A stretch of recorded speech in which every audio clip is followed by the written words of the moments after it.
Welcome to Backstage with the Mr. Comic Playhouse, and tonight we have with us Lynne Hardy. Lynne, welcome to the Playhouse.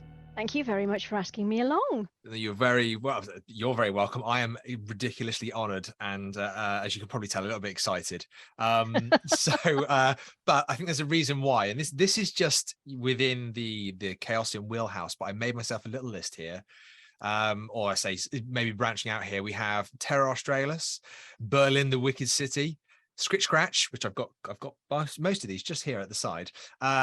Does Love Forgive? I've been told not to look at it because one of the Playhouse is going to run it for me in the near future. And Children of Fear, which is, in my humble opinion, an absolute masterwork. It's a fantastic. Thank you. I absolutely adore it.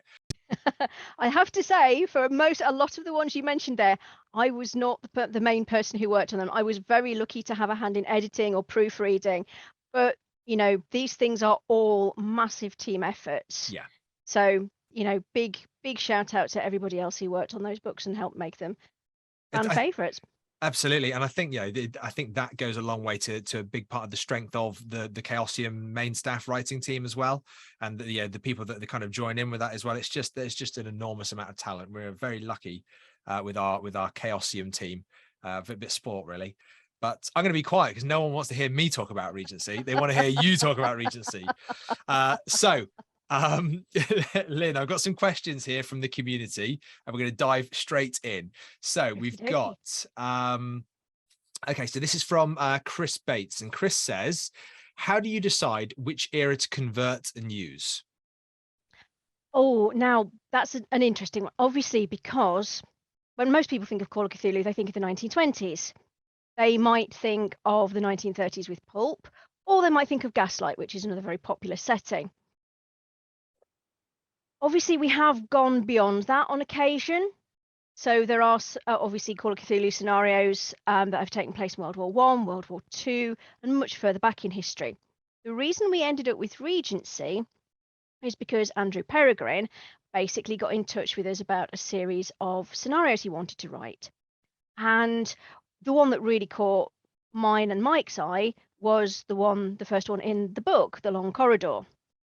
And originally, it was probably only going to find its way into a collection of standalone scenarios. But the way Andrew had written it, there was a whole section at the front on how you created your Regency character, because obviously the skills that a 1920s character have, the skills that even a Gaslight character have, then they don't entirely translate back to the Regency period. So the more I looked at it, the more I thought about it, it was a case of, well, can we get a Regency source book out of this? I love the Regency. I was raised watching Jane Austen adaptations, reading Jane Austen, listening to Jane Austen audiobooks of all sorts of stripes. So it was a case of, I think I knew there was more that we could get out of it. Just as a nice independent setting book along the lines of Reign of Terror, basically. Yes. Yeah. And of course it follows on slightly later historical period to Reign of Terror, but not too far removed. And from that, you know, I managed to bend Mike's arm and get him to agree to it. And then we commissioned Andrew to beef up the character creation system and to write us another scenario, which is The Emptiness Within, which is the second scenario in the book. Yep. And it went from there, really. So we have this rather lovely self-contained historical setting that sits between Reign of Terror and Gaslight now. And it's as much as it can be a stepping stone for something like Reign of Terror, which is a fantastic kind of book and scenario in itself, and you've got Gaslight, which again has been a whole beast in itself in its in its creation and the supporting material, and even Miskatonic repository material as well that is within that community authored kind of content area. Regency, I just love that it's got those amazing scenarios from Andrew, but at the same time, because of the depth and the explanation of the time, and because it has its own unique rules, which very much lean towards that class system and how you fit in it and how you interact with it, or more accurately as well, how it interacts with you, it just gives it such a such a new flavor to the gaming table that I think a lot of people are going to really enjoy, really enjoy. And it was an absolute blast to play test. I mean, Andrew is a gigantic Jane Austen fan. He's talked to me for years about doing his Jane Austen game, and I kind of knew he was possibly never going to get around to doing his own. So it's kind of like, well, I've kind of got him, you know. I can reel him in nice and gently with like, well, if you're never going to do yours, you Yeah. can do one for me instead. And like you said, it was an absolute blast to play test. Yeah. Because there is this really interesting interaction between people going for the characterization, really going for the sort of like the social elements of it, how society views you, how you disgrace yourself, all this kind of thing, with that investigating the mystery, Yeah. dealing with the horror of the mythos. And it like you said, it was a huge amount of fun. It went way longer than we'd intended because people were just enjoying themselves so much doing the whole in character stuff, which, you know, is great because it means that you've given them something really fun that they want to do that with. So Yeah. that was fabulous. I- So the timings mentioned at the beginning of the scenarios might not be 100% accurate. It depends on how willing your players are to really go into character and just chew the scenery for all they're worth. You know, I was just about to say, but I think because of the nature of, as you say, you know, people's love for things like Pride and Prejudice and the absolute boon of fans that have been following with Bridgerton as well over the last year or so. You know, there's new and old fans alike for the period. Lots of people in there. What we've been doing with our podcast for Regency Cults and Culpability is we do enjoy the name, is we've really enjoyed that the mechanics in there, you know, how reputation, there is a sliding scale to it. It is like sanity. It is one of those things you can track. And I have to say, I think because of that new scale, it adds what we found, perhaps our table is a bit of a sinning table like yours. It just adds role play. It adds so much role play to that simple function of tracking your reputation, because you know the consequences are, well. Oh, it was hilarious during the playtest. The person playing Captain Stone committed a dreadful faux pas during the climax of The Long Corridor and utterly disgraced himself, but managed to redeem his character by laying down his life to save the ladies. Wow. And because of that reputation system, it just really added that extra element to it, and it was really fun. I think on top of a profession, having that reputation feature and having society almost as like an extra character that just sits in the background, and it's there. It's, you know, it's there as a force to be reckoned with. I think I genuinely think it gives the players another edge on top of a profession, another bit of a guide to play your character. I've got to play within the confines of the society, because if I don't, I'm not going to be able to go to the ball or to so-and-so's house. And this is a really big part of it, and it's the joy of working with Andrew, because like I said, he loves his Jane Austen stuff. He knows his stuff. And I mean, you look at Jane Austen's work, yes, there is the romance element, but they're also really incisive social commentaries, and it is all about how you fit into society, how you move up and down the social ladder if you can. And of course, in this point in time, it was very difficult to do that, because it didn't matter if you had money. If you made it in trade, you were obviously not quite the right sort of person. And credit rating, although it can be used like that in the 1920s, it didn't quite work for Regency. It wasn't quite enough, because it's not just how much money you've got. There's this whole other social element going on behind that. Yeah. It's, where did that money come from? How long has your family lived in the area? You know, are you of a respectable profession? Are you scum, basically? So it needed that extra system to just help instill that. And, you know, we're not expecting people to be particularly au fait with the period. I made sure we had a nice big timeline in the front there for people who weren't, because obviously there's a lot of controversy as to when the Regency period actually is and how strict you're going to be about it. And So we wanted the reputation system in there, as you say, to help support role playing. Yeah. So you have that extra guide for your characterization. I think it's fantastic, and obviously good reputation gives you a bonus die in social situations. If you don't have a certain respectability and reputation, you have a penalty die in those situations. I think it really does add for good and for bad. If you're getting a penalty die, it gives you loads to role play with. It's brilliant. And can I ask you then, Lynne?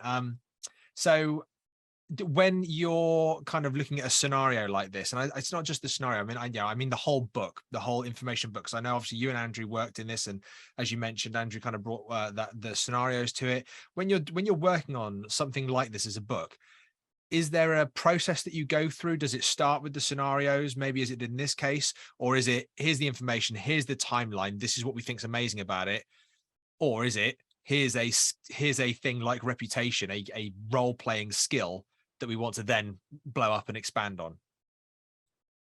How long is a piece of string, basically? It depends entirely on the project.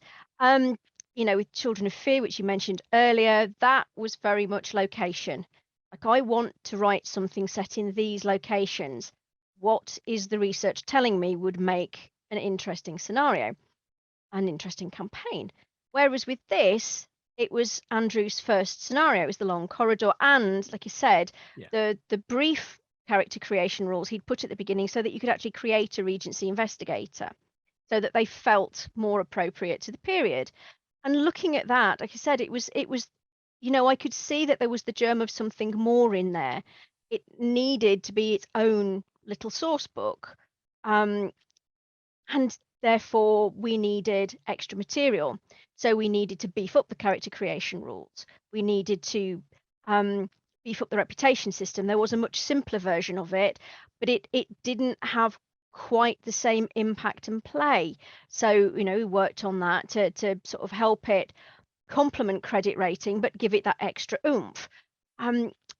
Obviously, if you're putting together a book, you want it to be of a certain size. You want it to have more than one scenario in it, so it's giving people an idea of what sort of things you can do. Andrew created the town of Tarryford so that you have a setting. So even when you've done these two scenarios, you've got your base of operations for Tarryford in Wiltshire. It's a very unfortunate place. So it needed that developing. Yeah. So we needed a cast of NPCs to populate the town. Because of a slight, I'm not going to say issue, that's the wrong word, because our cartographer got overexcited with the map of Tarryford. We ended up, it had far too many houses in it for a town of that period.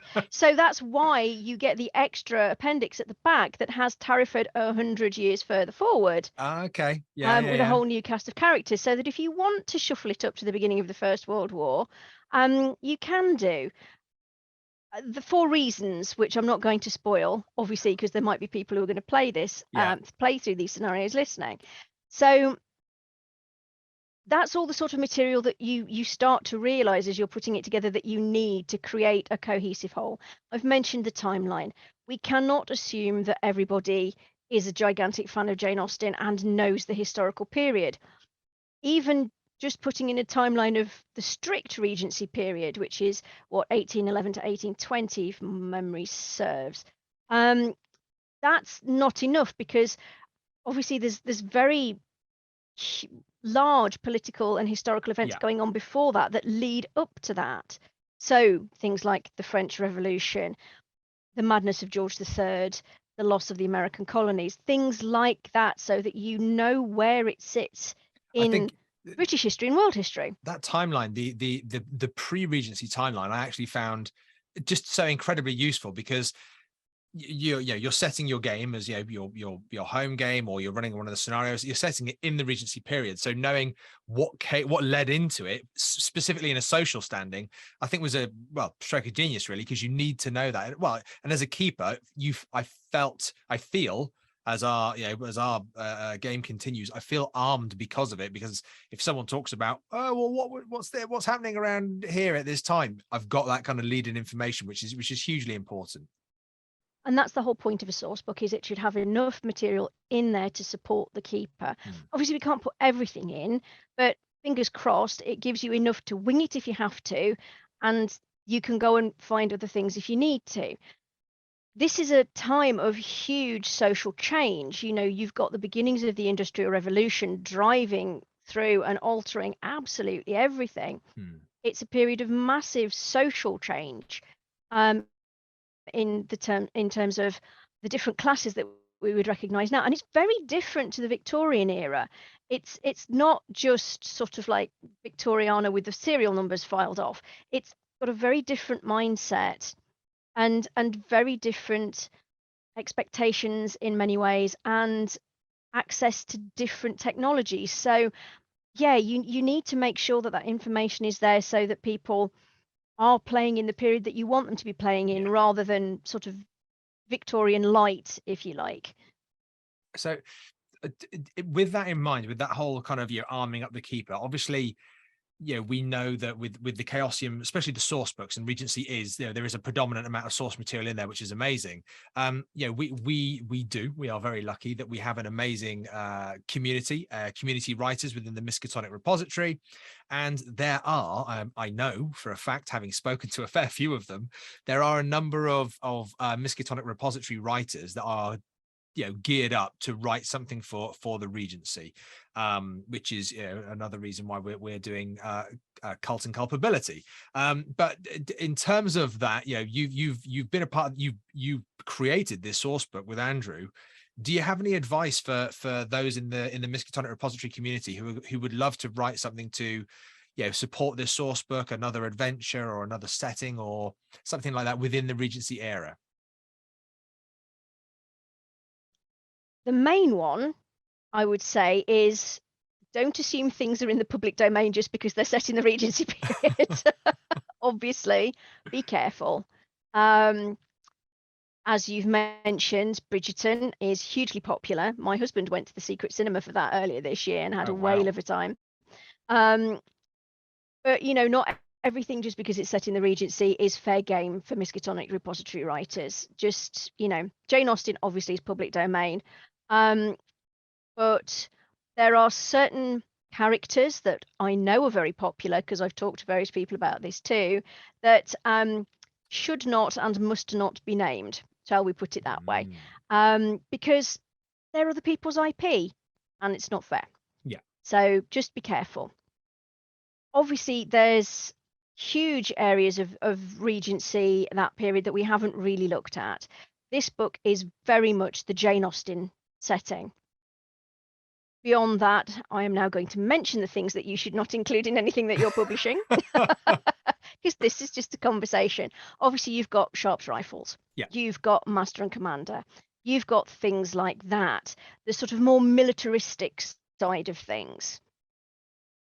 You've still got the Napoleonic Wars going on to 1814, 1815. So if you want to take everything to Europe and do your, honestly, this isn't Sharp, I promise, scenario, you can do, because the 95th Rifle Regiment were real, they existed. So you can use the historical truth to create something that might be like your favorite property. Just don't use the actual property. That's all I'm asking. And my next scenario is pointy. It's not quite Sharp, but it's an original. It's an original. Very good, yes. I think that's really good. I just think that's really good advice. Taking that and thinking even beyond England, because yes, when Regency was happening, the rest of the world was also happening. This is very true. Obviously Jane Austen's novels, apart from mentioning that various people have been out in India and the tropics and things, they're very much focused on Britain, England in particular, and the social life and backstabbing and climbing and all the rest of it. But there is an entire world out there. It's full of interesting things that you can be doing in a wider framework. And yeah, go for it. I'd love to see Regency adventures set elsewhere. But also, if you're going to set it elsewhere, be respectful of other people's cultures. Yeah. There's a lot of hideous stuff going off in India at that point in time. don't, you know, treat things with respect Yeah. if you're going to look into some of the really dark corners of imperialism. I think that's a fair comment for anything where we're looking at other cultures, even our own culture. It's people's lives, it's people's experiences.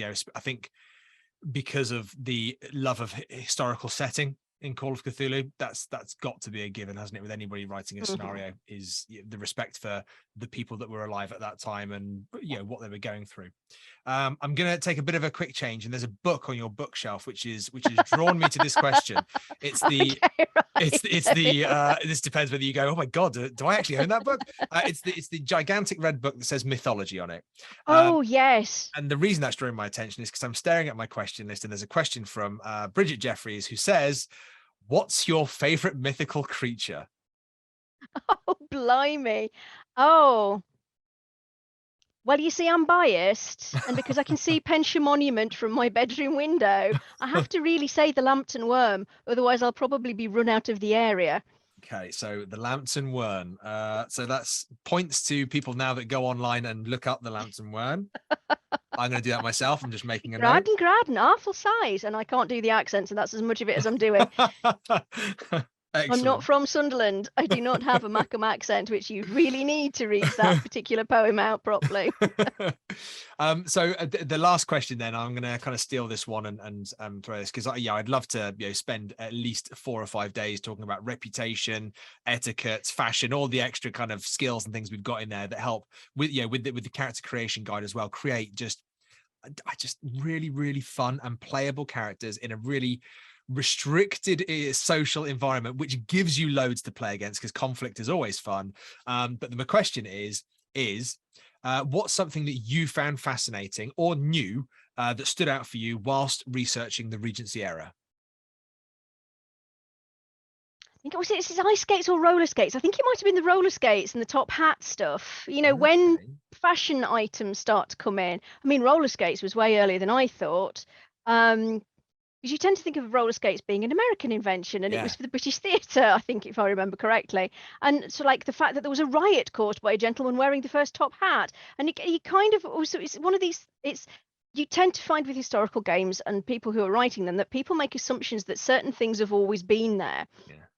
and they haven't. And that's the interesting. This is always the interesting thing of finding out when things that we kind of associate with certain historical periods actually first appeared. The fact that shampoo was actually was sort of like became part of the public consciousness because of an Indian gentleman who was set up as sort of like I think he'd opened one of the first Indian restaurants in London, and then ended up in Brighton, sort of like advising on the Prince Regent's health and things like this, and Oh and wow. that's where the word we know where our concept and an idea of shampoo comes from. So it's always these weird little historical That's very things that interesting. Yeah. just I love it. It's great. It's always very exciting. That's fantastic. I really like that, actually. I really like that. The idea of, I mean, there was a time before shampoo. Obviously, it came from someone who had these fantastic kind of, I guess, what we would call today healthcare routines, and was sharing it with a king, which then descended through society. And anybody who was anybody decided to start shampooing their hair. Yeah, I mean, and this is it, isn't it? And but it's going back to that idea that society helped certain ideas spread because they were adopted by the best people in Yeah. society, and then everybody else wanted to be like them, so they followed suit. I mean, not that different to today, really. Yeah. People in general haven't really changed their behaviors all that much over time, unfortunately, in some cases. But it's and like I said, that's one of the joys of writing for a game like Call of Cthulhu, is that there's always these weird and wonderful things that you will stumble across. And there's so much weird stuff in history as well Mm. that it really doesn't take too much digging to find something with just that tiny twist you can make of the mythos. well, I think that sums up Call of Cthulhu quite brilliantly, actually. Lynne, on that note, I'm going to say thank you so much for joining us. I'm so excited for Regency to just explode and take over the Call of Cthulhu scene. Thank you so much for joining us, and thank you everybody for joining us to come and speak to us. Good evening. Thank Good you night. for having me. Take care, everyone. Bye-bye. As we draw the curtain on tonight's performance, we thank you for joining us and look forward to inviting you back to the Miskatonic Playhouse. In the meantime, you can also find us in the links below. And if you'd like to submit your scenario for us to play, email miskatonicplayhouse@gmail.com.